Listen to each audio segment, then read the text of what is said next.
بسم اللہ الرحمن الرحیم۔ السلام علیکم ناظرین۔ اس واقعے میں سلطان صلاح الدین ایوبی کی زندگی پر ایک بہت بڑا بدکاری کا داغ لگنے کے بارے میں آپ کو آگاہ کیا جائے گا۔ آدھی رات کا وقت ہو چکا تھا۔ سلطان صلاح الدین ایوبی جو کہ مستقبل کا سلطان تھا، اس پر ایک شاریہ نامی لڑکی نے بدکاری کا الزام لگا دیا تھا۔ قاضی ابن ارسون جو کہ سلطان صلاح الدین ایوبی کا استاذ بھی تھا، صبح اس مقدمے کو سننے والا تھا۔ یہ الزام ایک عام انسان پر نہیں بلکہ ایک باصلاحیت اور باکردار انسان نجم الدین ایوب کے بیٹے سلطان صلاح الدین ایوبی رحمۃ اللہ علیہ پر ایک لڑکی نے لگایا تھا۔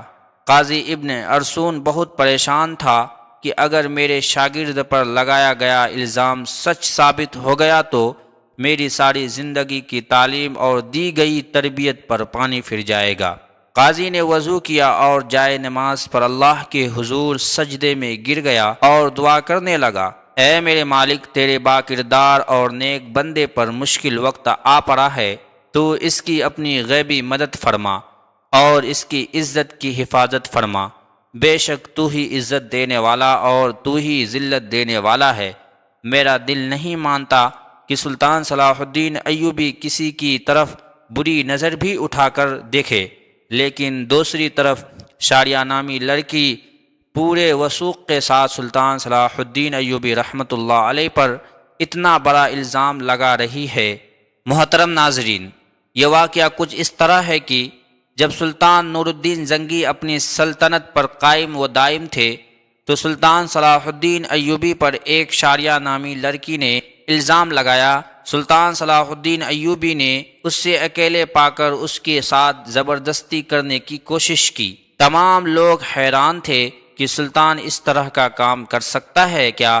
کسی کو یقین نہیں آتا تھا۔ کوئی کچھ بات کرتا اور کوئی کچھ بات کرتا۔ اگلی صبح سلطان نور الدین زنگی کی موجودگی میں قاضی ابن ارسون نے یہ مقدمہ سننا تھا اور صلاح الدین ایوبی پر فرد جرم عائد ہونے کے بعد سزا سنائی جانی تھی۔ صلاح الدین ایوبی رات کو ساری رات بخار میں تڑپتا رہا اور اللہ سے دعا کرتا رہا، اے میرے مالک، تو ہی میری مدد فرما، تو ہی بہتر جانتا ہے، تو ہی سب سے سچا ہے، بے شک میری مدد کرنے والا صرف تو ہی ہے۔ صبح کا وقت ہوا۔ سلطان صلاح الدین ایوبی کا بخار بہت زیادہ تھا۔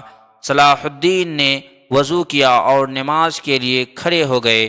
نماز ختم کرنے کے بعد اللہ کے حضور سجدے میں گر کر دعا مانگی اور کہا، اے میرے مالک، تو ہی میری عزت رکھنا۔ وہ دن نجم الدین ایوب خاندان کے لیے بہت ہی عجیب دن تھا۔ لوگ بڑی بے تابی سے اس لمحے کا انتظار کر رہے تھے کہ جب سلطان نور الدین زنگی کے موجودگی میں قاضی ابن ارسون اس مقدمے کو سنیں گے اور صلاح الدین ایوبی رحمۃ اللہ علیہ کے ساتھ کیا ہونے والا ہے۔ اس وقت بھی کچھ لوگ نور الدین زنگی کے خلاف تھے جبکہ کچھ لوگ نور الدین زنگی کے ساتھ تھے، اس لیے لوگوں کے ذہن میں مختلف سوالات تھے۔ سورج طلوع ہو چکا تھا۔ سلطان نور الدین زنگی اپنے دربار میں آ چکا تھا اور اس کے بائیں جانب قاضی ابن ارسون کا تخت تھا اور نیچے صلاح الدین ایوبی ہاتھ باندھے کھڑا تھا۔ تھوڑی دیر کے بعد قاضی نے فرد جرم پڑھ کر سنایا اور فرد جرم پڑھنے کے بعد قاضی سلطان صلاح الدین ایوبی سے مخاطب ہوا اور کہا کہ تمہیں اپنی صفائی میں بولنے کا پورا حق ہے۔ قاضی کی بات ختم ہوتے ہی سلطان صلاح الدین ایوبی رحمۃ اللہ علیہ نے قاضی سے مخاطب ہوتے ہوئے کہا، قاضی صاحب، جس لڑکی کو میں نے دیکھا تک نہیں، اس کے ساتھ کچھ برا کرنے کے بارے میں سوچ بھی کیسے سکتا ہوں؟ یہ سنتے ہی قاضی صاحب نے حکم دیا کہ شاریہ نامی لڑکی کو حاضر کیا جائے۔ جب وہ لڑکی دربار میں حاضر ہوئی تو لوگوں کی حیرت کی انتہا نہ رہی، کیونکہ اس لڑکی کا سارا جسم ڈھانپا ہوا تھا اور صرف آنکھیں وہ بھی بڑی مشکل سے دکھائی دے رہی تھی۔ صلاح الدین ایوبی سمجھ نہیں پا رہا تھا کہ جس لڑکی کو میں نے دیکھا تک نہیں اور وہ مجھ پر اتنا گھنونا الزام کیوں لگا رہی ہے؟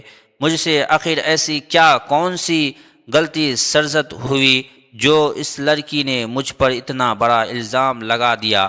قاضی ارسون شاریہ نامی لڑکی سے مخاطب ہوا اور پوچھا، بتاؤ صلاح الدین ایوبی نے تمہارے ساتھ کیا کیا؟ تو اس لڑکی نے کہا کہ میں اپنا بیان پہلے دے چکی ہوں، مزید ایسی باتیں کر کے میں اپنی مزید عزت خوار نہیں کروا سکتی۔ بخار بہت زیادہ ہونے کی وجہ سے سلطان صلاح الدین کا چہرہ زرد ہو رہا تھا اور ہاتھ کانپ رہے تھے، زبان پر بھی لرزہ طاری تھا۔ دیکھ کر مجمع کو یہ لگ رہا تھا کہ سلطان صلاح الدین ایوبی بے قصور نہیں ہے۔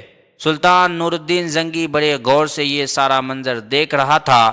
پورے دربار میں سناٹا چھایا ہوا تھا، لوگ بڑے غور سے صلاح الدین ایوبی اور اس لڑکی کی باتوں کو سن رہے تھے۔ سلطان صلاح الدین ایوبی نے اس لڑکی سے کہا کہ کیا تمہیں اپنے رب سے ڈر نہیں لگتا کہ تم ایک بے قصور انسان پر اتنا بڑا الزام لگا رہی ہو؟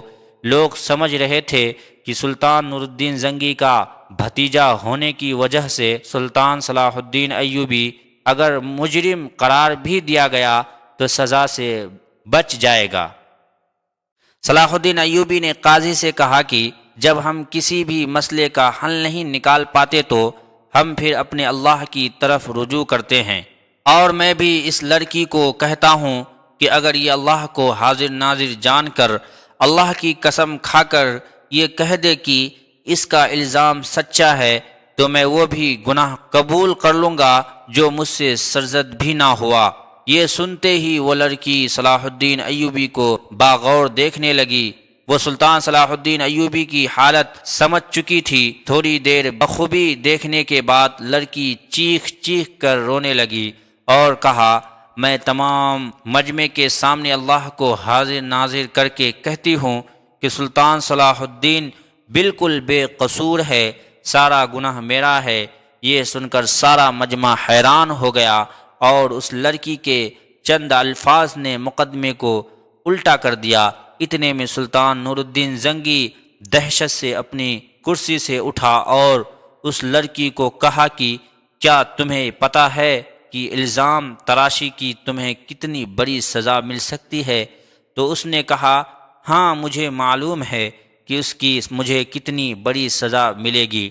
اس کے بعد قاضی نے شاریہ سے کہا کہ آخر ایسی کیا وجہ تھی کہ تم نے صلاح الدین ایوبی پر اتنا گھنونا الزام لگایا؟ تو لڑکی نے اپنی آنکھیں جھکائی، لیکن جب سلطان نور الدین زنگی رحمۃ اللہ علیہ نے لڑکی کی طرف دیکھا تو اس نے کہا، اے میرے سلطان، میں جانتی ہوں کہ مجھ سے بہت بڑا گناہ ہو گیا ہے، شاید جس کی تلافی بھی ناممکن ہے، کیونکہ جو داغ صلاح الدین ایوبی کے کردار پر لگا وہ شاید میں چاہتے ہوئے بھی نہ مٹا سکوں، لیکن یہ سب کام کرنے کے لیے میں مجبور تھی۔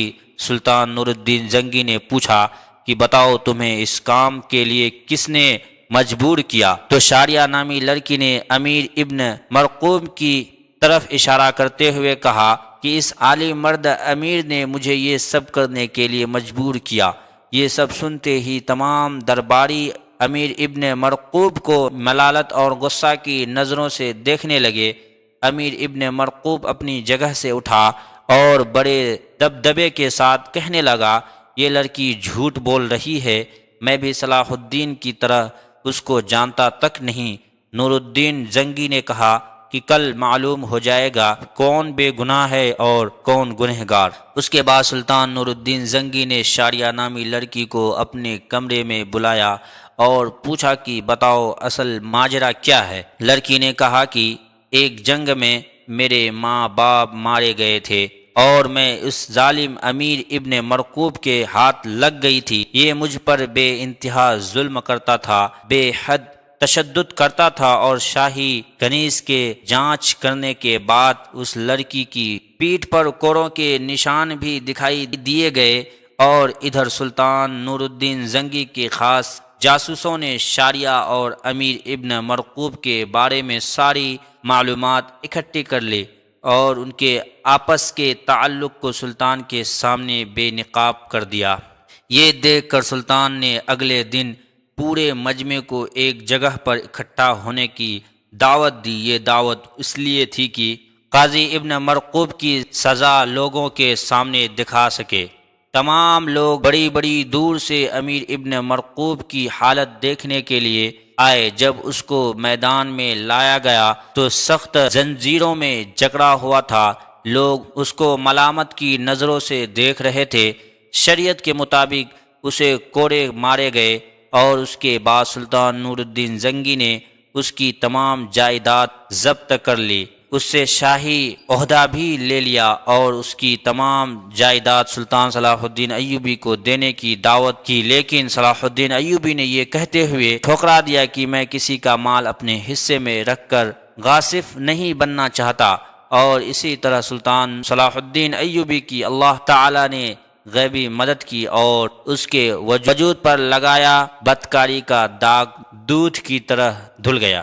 بے شک اللہ اپنے بندوں کی مدد فرماتا ہے۔ جو انسان گناہ، بدکاری، زنا سے بچتا ہے تو اللہ تعالیٰ اس کی مدد فرماتا ہے، اور جس کا کھلم کھلا واقعہ قرآن شریف میں موجود ہے، حضرت یوسف علیہ السلام کے حوالے سے جب زلیخا نے حضرت یوسف پر الزام لگایا، اسے بھڑکایا، اسے گمراہ کرنے کی کوشش کی، تو دروازے بند ہونے کے باوجود اللہ کی غیبی مدد آئی اور اللہ نے اسے سرخرو کیا۔